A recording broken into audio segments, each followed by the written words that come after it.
I recently put out a video about the sudden demise of the meta in Monster Hunter, and I got a lot of feedback on this one. A lot of you guys are ecstatic about the recent news of the demise of the meta in Monster Hunter. A lot of you are upset at me for pointing it out.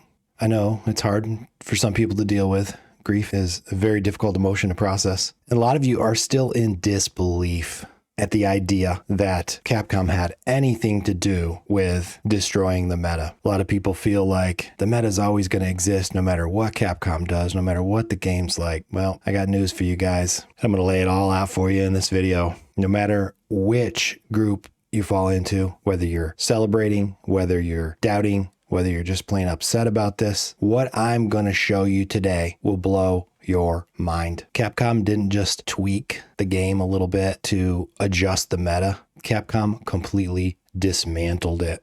And they did it in a way that's going to change how we play Monster Hunter forever.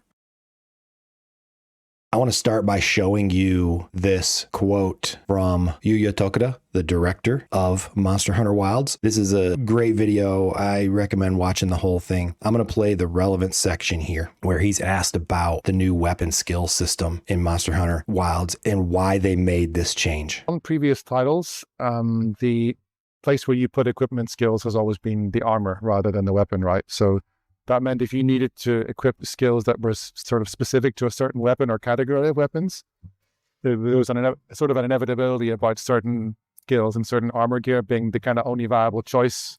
There was an inevitability about certain armor skills being the only viable choice whenever you were going to go out with that particular weapon equipped, and that kind of limited, I think, the player's freedom to choose what exactly it was they wanted to wear.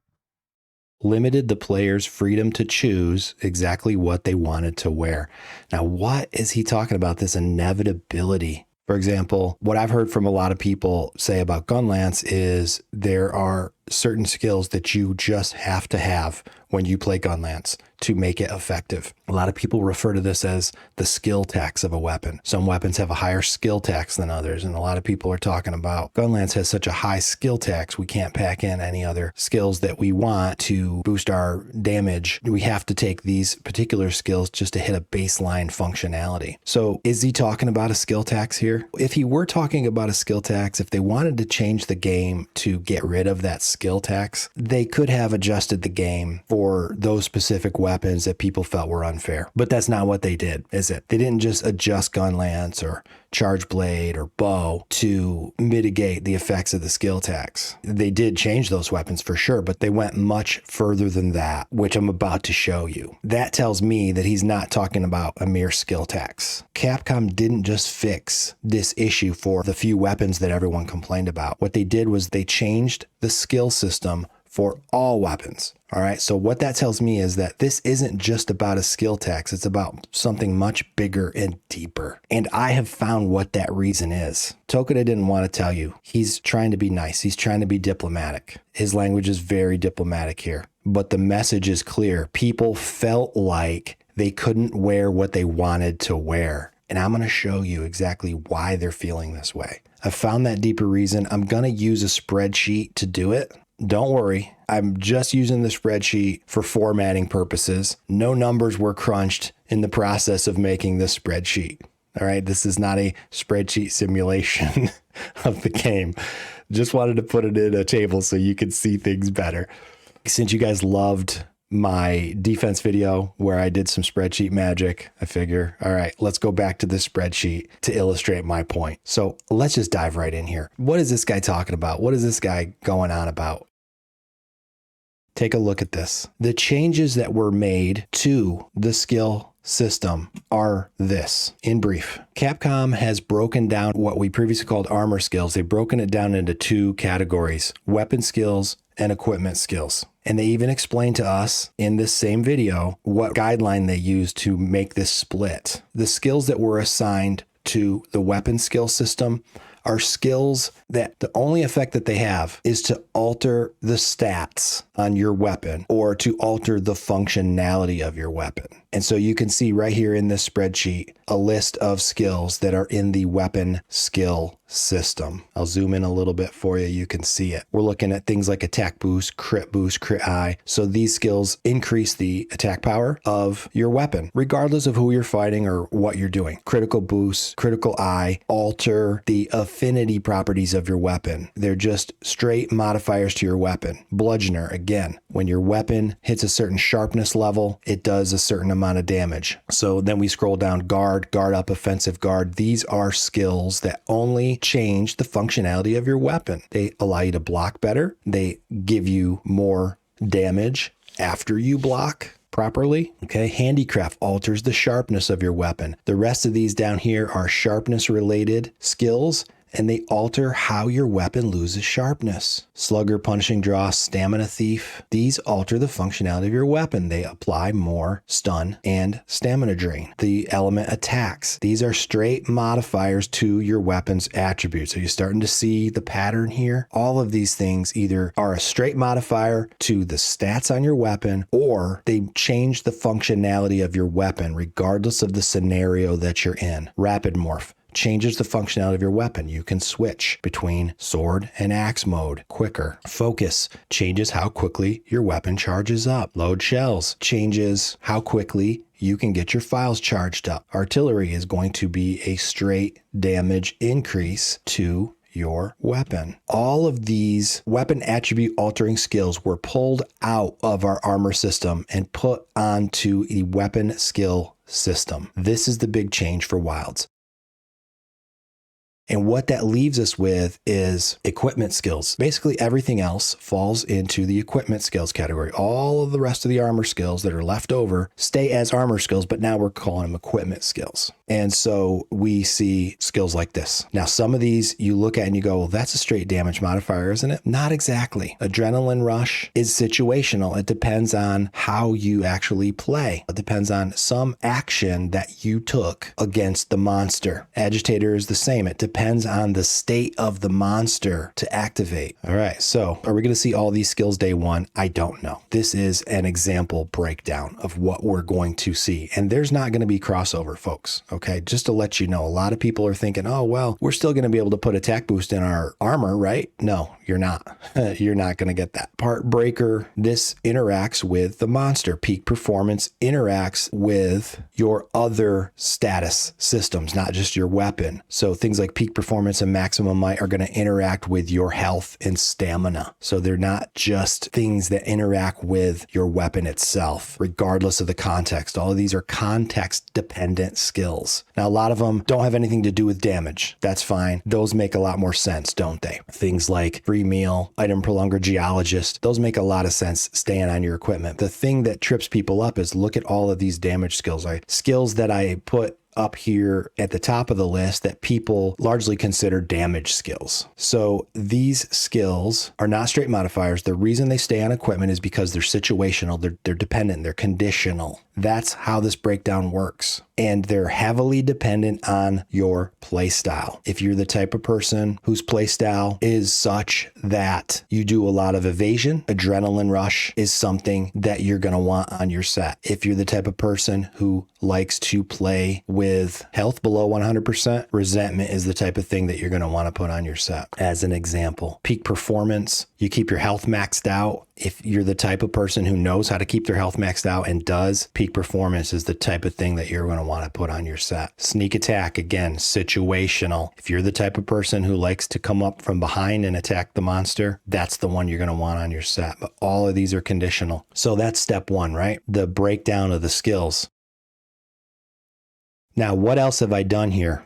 What are all these weapon breakdowns that I have listed on this spreadsheet? Let's zoom back out so you can see all of it. Now, this is the mind-blowing part right here. Be prepared. Grab your head so it doesn't fall off your shoulders. What I've done for you here is to take all of the Monster Hunter Rise base game meta builds, and I've consolidated them into this handy table. Now, why did I pick base game? Because Wilds is base game. All right, you guys are used to playing Sunbreak, which is G rank. You're used to playing Iceborne, which is G rank. Wilds is not G rank. Wilds is base game. We're back to basics. So we have to compare apples to apples. And we're comparing the most recent version of Monster Hunter, which is Rise, rather than comparing World, because despite what a lot of people think, this isn't World 2. This takes a lot of influence from both World and Rise. And if you don't quite see that influence from Rise, you will. You will see it very soon. So this is all of the skills for each weapon that were used in a meta build. Let's just start right off with Greatsword. Okay. I took every meta build that I could find, the quote unquote official meta builds from Monster Hunter Meta, and I pulled every single skill off them and put them in this list. And there aren't very many. How crazy is that? These are the only skills that are part of base game Rise Greatsword meta builds. Dragonheart, Resuscitate, Resentment, Attack Boost. You guys can read. Weakness, Exploit, Crit Boost, Crit Eye, Focus, Speed Sharpening, Ice Attack, oddly enough, and Stun Resistance. I did this for every weapon type. Longsword. List is a bit longer because you have some sharpness management. There are builds for different elements for Longsword. Greatsword does not have different element builds in base game. Element builds were frowned upon. The same top line damage skills, sharpness management, because you hit a lot more with the longsword than you do with the greatsword. Did it for sword and shield. Very similar list to longsword. It's got a couple guard skills because you have a shield. Dual blades, very similar list yet again. Starting to see the pattern? Charge Blade. These are all the skills that were part of Charge Blade meta builds. Now we've got a little bit more down here. Weapon specific skills, artillery, rapid morph, load shells, offensive guard, guard up, guard, bludgeoner. There was one build that had bludgeoner in it. All right, a little bit of sharpness management too. Switch axe, very similar list. A lot more element options there. Remember, this is base game. Element went crazy in Sunbreak. So for Charge Blade, right? So that's why you don't see it here. It's just base game. And again, the same top line damage modifying skills. Hammer, very short list. Hunting Horn, very short list. The Hunting Horn base game Rise meta build list was deleted. I'm not sure why. Maybe some internal squabbling over there. But I did manage to find the guy who wrote up the guide. I found a video that he made detailing his meta set. And it's just one very basic build. Right there. Lance, pretty straightforward, not a lot of options there. Gunlance, a little bit longer, but very similar. Insect Glaive, bow, light bowgun, heavy bowgun. All broken down for you. What have I done here? I've color coded everything. Yeah, you're starting to get it now, aren't you? I consolidated all the meta builds into one table, and I assigned the skills that those meta builds use a color based on what category they fall in Monster Hunter Wilds, whether it's a weapon skill or an equipment skill. And wow, look what we have. You might look at this and say, well, there's still a lot of blue in there, right? It's mostly red, and I'll explain why most of this blue doesn't matter in just a minute. Most of this stuff is red. Is it starting to sink in yet? Are you starting to see what's going on here? Somebody at Capcom must have put this spreadsheet together themselves. That's how obvious this is to me. If you still don't see it, let me explain it to you. All of these skills in red, which is to say near the entirety of all so-called meta skills, have been shifted out of our armor and onto the weapons. Capcom has moved meta skills to the weapons. They have put up a massive firewall between the so-called meta skills and everything else. I'm going to give you a minute to let that sink in. The implications of that are astounding. Now, let me just finish cleaning this up for you, okay? Because some of you are looking at this and going, there's a lot of blue in there still. All right, well, let's break it down, shall we? Dragonheart. Every weapon type except bow and heavy bowgun had a Dragonheart build as part of the meta. Dragonheart is a Valstrax skill. Is Valstrax in Wilds? We don't know. Probably not going to be in base game Wilds. Without Dragonheart or something like it, Resuscitate and Resentment are no longer meta skills. That's why I have a line drawn through them. All of these right here are not blue. They're neither blue nor red. They are useless to us because they're not part of the game. Resuscitate and Resentment probably will be part of Wilds. Dragonheart is not going to be part of our base game experience. What that means is Resuscitate and Resentment are not meta skills. So they cannot take a blue status on the sheet. In fact, they shouldn't even be on this sheet because what this sheet describes is what the meta would look like in Wilds. So we need to just delete these. I'm just going to white them out. They're gone. I mean, they're still there, but they just turn white. All that blue is gone. Now let's look down here. Here's some more blue. Stun res. Stun res is a situational skill. So this is like an edge case, they call it. So stun res is not a major part of the meta. It's a very minor part for very specific situations. For Greatsword, it's important. For Gunlance, it was important for very specific moves and playstyles. Okay, so it was not important for all Gunlance builds. Quick Sheath. A lot of people say Quick Sheath was indispensable, but I've seen even longsword speedrunners demonstrate that it's really not that big a deal, that it's just a matter of learning a new timing. Are there moves and combos you can pull off with Quick Sheath that you can't without? Well, that's debatable. I'll let the longsword people debate that. But even if I give you that one, it's an edge case. It was only meta, in a sense, for longsword and no other weapon. Maximum Might, sure. Again, it's an edge case. Maximum Might was used to squeeze out an extra 10% affinity in very specific situations. So it's kind of a backup. It didn't always proc. So in terms of the impact it has on the meta, not that big an impact. Peak performance, same situation. All right, there's your Maximum Might. Now, Constitution Stamina Surge. I've dealt with that issue in at least a dozen videos. All right. Constitution and Stamina Surge is only meta because one single person says it was. I'm not going to relitigate the Constitution Stamina Surge issue. If there's two types of bow users, there's a type that just can't stop spamming dodgeball, and there's the type who are more deliberate and don't really need it and have other ways to manage their stamina. And so they have a different meta set that I didn't include in here because the community at large doesn't recognize it as a meta set. But again, these are just meta for one specific playstyle of one specific person. So again, edge case. You can debate that all you want. I will give you Constitution and Stamina Surge. Like I said, not going to relitigate that right now. It's not that big a deal. So I can give you those blue ones. Agitator, situational, and these were used to fill in. The meta builds that had Agitator were builds where they said, well, if you have a talisman that has Agitator on it, then put it in your set. Otherwise, you're not going to get Agitator on your build. Those were conditional upon the talisman that you could find. So not a standard part of a meta build by any means. Well, there's one other blue that I think the guy was just trolling us. Insect Glaive. There was a meta build for Insect Glaive that had Counter Strike on it. Same thing. He said, well, if you have Counter Strike on a talisman, put it on there. But why? I think he was trolling us with that. Who in their right mind would want to develop a meta playstyle around getting knocked down? I guarantee you no meta chaser will play that playstyle. They will argue till their dying day that you should not be getting knocked down in order to take damage. So that's why I think this is more of a meme than anything. Even if somebody actually found out a good use for Counter-Strike, I'll give you Counter-Strike too, because you have to take the hit, right? That's a playstyle choice. And then there's one other thing in here that there's a big question mark. All of these green skills, and these green skills are attributes on your bow and your bowgun. Reload speed, rapid fire up, recoil down, ammo up, spare shot, steadiness. These are weapon functionality skills. As of right now, we don't know how these are implemented in Wilds. They're probably going to be implemented with mods, not that kind of mod, right? In-game mods, like if you've ever played bowgun, you know what I'm talking about.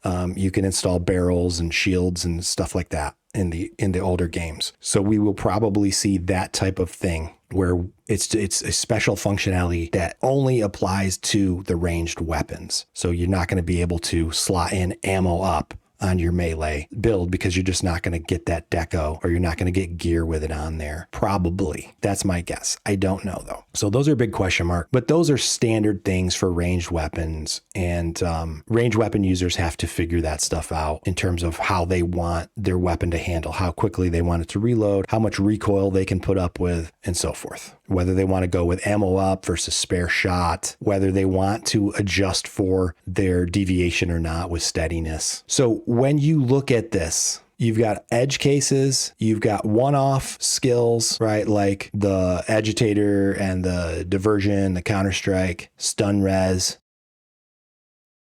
And the only thing you have left, the only bone that Capcom has thrown to you in terms of a meta skill on the equipment is weakness exploit. Weakness exploit is not going to be on your weapon. Weakness exploit is going to be on your equipment. And weakness exploit is the only thing that was consistent across every single weapon type, not even attack boost. Okay. My meta bow build had attack boost on it, but the meta bow build did not. So only skill that was meta across every weapon type was weakness exploit. And weakness exploit is conditional upon where you're attacking the monster, because it's conditional. It's actually conditional upon the monster's defense of certain parts. And in wilds, it's also going to be conditional upon whether or not the part is wounded. So weakness exploit may or may not be part of a meta build in wilds. It probably will be, but the reason why it's not red here is because it's not just a straight modifier to your weapon's affinity. It is dependent entirely on what is happening with the monster. So to be consistent, they didn't have a choice. They had to put it with the other equipment skills. But that's all you get, folks. The only quote unquote meta skill that's leaked out, that has escaped the firewall, that has escaped the jail of the weapon skill system is weakness exploit. And we still have yet to see how that's going to play out. Everything else is locked up.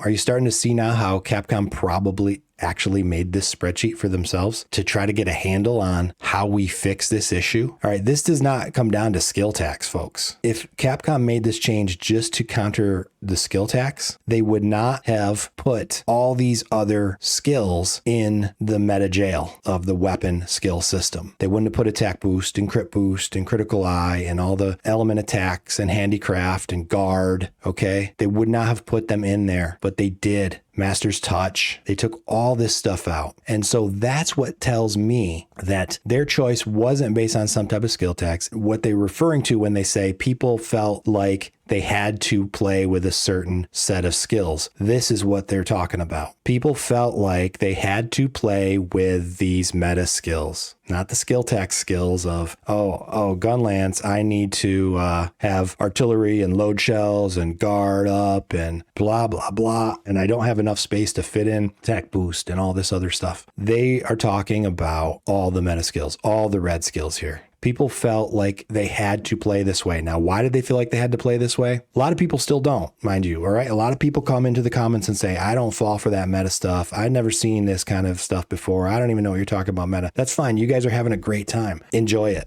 You don't have to watch this video. It just doesn't affect you. Keep enjoying your life. You're doing it right. But so many people, including new players, come into Monster Hunter and they see all these build videos online that say, these are the skills you need. This is the build you have to use. That's the inevitability that I believe Tokuda is talking about. People feeling like there's too much pressure on them to play this way with these skills. And so all these other blue skills just go by the wayside. Mushromancer, great skill. Wide range, great skill. All this stuff just disappears. It gets lost and no one uses it, no matter how amazing it is. Stun res, all right, like I said, it's on like one meta build, maybe two meta builds. But stun res in general for all players is amazing. Speed eating, free meal, love these things. Guess what, folks? We can start using them now. So a lot of you guys are thinking, all right, well, there's still going to be a meta, right? They're still going to say, well, these are the weapon skills you have to have, and this is the best weapon to choose. And yeah, that's going to happen. They get their own little sandbox to play in. It's called weapon skills. And they'll tell you the exact weapon to use and the exact decos to farm for and to plug in there. That's fine. You can follow that if you want. But we have all of our armor skills now to customize our build based on our play style, not based on how do we get the highest amount of damage out of our weapon, but based on how do we like to play the game? What way do we want to play the game? And then these blue skills, these equipment skills will come in and complement our play style and help us boost our damage output. They'll complement our playstyle rather than us changing our playstyle to fit what someone else is telling us we have to do. We want to fit the skills to our playstyle rather than fitting our playstyle to the skills. That's what this change allows us to do. And that's the newfound freedom that Tokuda is talking about. But a lot of you guys are saying, well, no, they're just going to make a meta for the armor skills too, right? Right? They'll just keep doing it and they will have a meta build and they will tell you,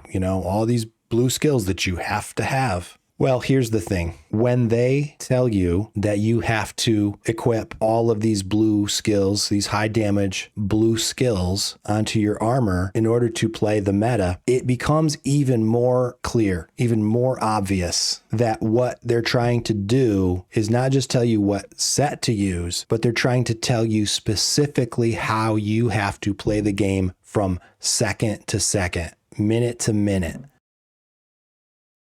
One thing I want to show you right now is what we know about the limitations of the weapon skill system. What you're going to see on weapons in Monster Hunter Wilds is, we're talking endpoint, right? Final form. I'm not talking about initial weapons. You're going to see 2 inherent skills. Yeah, your weapons are going to have skills built into them. And they're going to be 3 skill points for one and 2 skill points for the second one. So you're going to get a 3-2 built in. You're next going to see slots, and you're going to see maximum. Again, these are endpoint, final form. You're going to see 3-2-1 slots. Now, the slot level to skill point ratio is 1-to-1. That means for every slot level you have, you can put 1 point of a weapon skill in it. So you're going to get 3 points of inherent skill 1, 2 points of inherent skill 2, and your slots will allow you to get 3 points of another skill, or one of those skills, right? 3 skill points, 2 skill points, and 1 skill point. So it's going to let you get 6 more skill points. For a total skill points on a weapon is going to be 11. Why am I so certain of this? I'm pretty certain. Maybe it'll be 12, maybe it'll be 10. It's going to be about 11.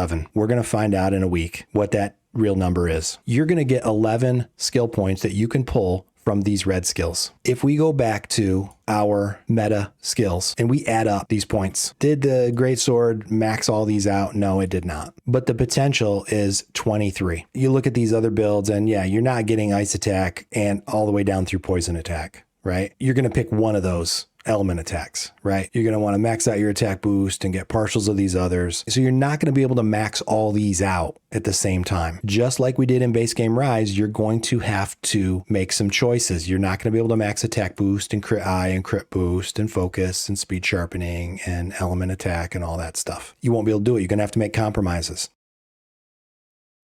When you come over to things like Gunlance, you're going to want your artillery, load shells, guard up. Did they mitigate the skill tax at all? 2 load shells, 3 artillery, that's 5. Maybe 1 point of guard and guard up, 6, 7. You're left with 4 more points. What are you going to put it in? Attack boost? Maybe crit boost. Does this system even mitigate the skill tax? I don't think it does. I think we're still going to have people complaining about a skill tax, which is further evidence that this was not done as a result of people complaining about, oh, I have to carry all these extra skills because it's Gunlance, or I have to carry all these extra skills because it's bow. No, this was done to put the meta in a sandbox. My preferred phrase is put the meta in a coffin, the coffin known as weapon skills. To be charitable, it's a sandbox, all right, with a giant firewall. They stay in their sandbox. They get to do all their shenanigans within the weapon skill system. And the rest of us get to run some really cool armor skills that a lot of us have been running all along and having fun with. Things like Part Breaker, things like Defense Boost, Divine Blessing, Fortify, things like Evade Extender.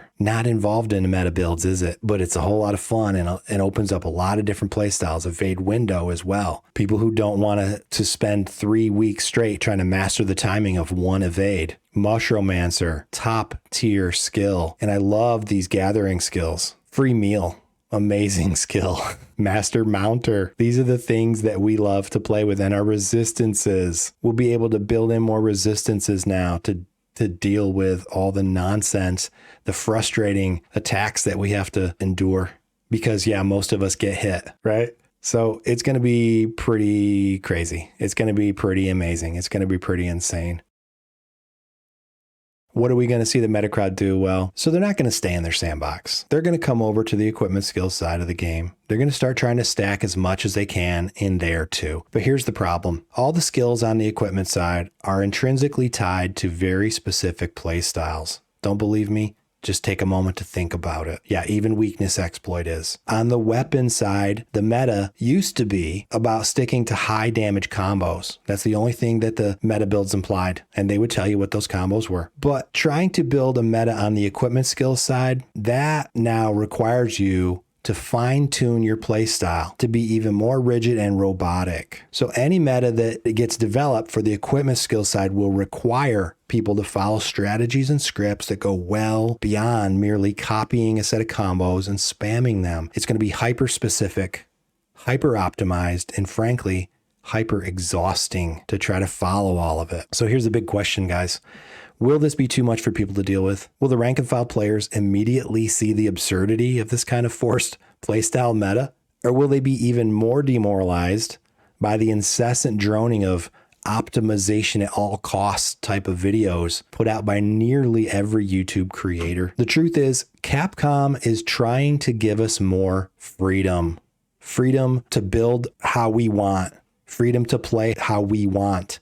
They're trying to break the chains of the meta and let us play the way we want to play. I think that's been demonstrated very clearly here. Now, whether the larger community embraces that freedom or clings to the old ways remains to be seen. You guys have shown to me that what we've done as a community has come a long way over the last 2 years. We have pushed back against the meta nonsense. We have developed new ways of playing. We have spoken our truth about the ways we like to play. And we have told the meta crowd to go away. We're going to continue to build on that momentum going forward.